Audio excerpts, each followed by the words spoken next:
ಕರ್ನಾಟಕ ಸರ್ಕಾರದ ಮಹತ್ವಾಕಾಂಕ್ಷೆಯ ಮೇಕೆದಾಟು ಅಣೆಕಟ್ಟು ಯೋಜನೆಗೆ ತಮಿಳುನಾಡು ಸರ್ಕಾರ ಮತ್ತೆ ವಿರೋಧ ವ್ಯಕ್ತಪಡಿಸಿದ್ದು, ಯೋಜನೆ ತಡೆಯೋಕೆ ಅಗತ್ಯವಿರುವಂತಹ ಎಲ್ಲಾ ಕಾನೂನು ಕ್ರಮಗಳನ್ನು ಕೈಗೊಳ್ಳುವುದಾಗಿ ಘೋಷಿಸಿದೆ. ತಮಿಳುನಾಡು ವಿಧಾನಸಭೆಯ ಜಂಟಿ ಅಧಿವೇಶನದಲ್ಲಿ ರಾಜ್ಯಪಾಲ ರಾಜೇಂದ್ರ ವಿಶ್ವನಾಥ್ ಅರ್ಲೇಕರ್ ಅವರು ಈಗ ಸರ್ಕಾರದ ನಿಲುವು ಮಂಡಿಸಿದ್ದು, ಯಾವುದೇ ಕಾರಣಕ್ಕೂ ಮೇಕೆದಾಟು ಅಣೆಕಟ್ಟು ನಿರ್ಮಾಣದ ಅವಕಾಶ ನೀಡುವುದಿಲ್ಲ ಅಂತ ಸ್ಪಷ್ಟಪಡಿಸಿದ್ದಾರೆ. ಇನ್ನು ಕಾವೇರಿ ಡೆಲ್ಟಾ ಪ್ರದೇಶದ ರೈತರು ಕಾವೇರಿ ನೀರಿನ ಮೇಲೆ ಅವಲಂಬಿತರಾಗಿದ್ದು, ತಮಿಳುನಾಡಿಗೆ ಕಾವೇರಿ ನೀರನ್ನ ಬಳಸುವ ಹಕ್ಕು ಐತಿಹಾಸಿಕವಾಗಿ ಇದೆ ಅಂತ ರಾಜ್ಯಪಾಲರು ಹೇಳಿದ್ದಾರೆ.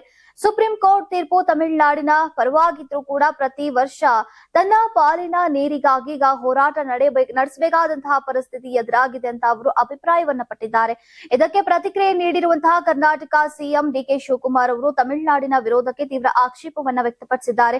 ಮೇಕೆದಾಟು ಯೋಜನೆ ಕರ್ನಾಟಕಕ್ಕೆ ಅಷ್ಟೇ ಅಲ್ಲ, ತಮಿಳುನಾಡಿಗೂ ಕೂಡ ಪ್ರಯೋಜನಕಾರಿಯಾಗಲಿದ್ದು, ಎರಡು ರಾಜ್ಯಗಳ ಹಿತಾಸಕ್ತಿಯನ್ನ ಗಮನದಲ್ಲಿಟ್ಟುಕೊಂಡು ಯೋಜನೆ ರೂಪಿಸಲಾಗಿದೆ ಅಂತ ಹೇಳಿದ್ದಾರೆ.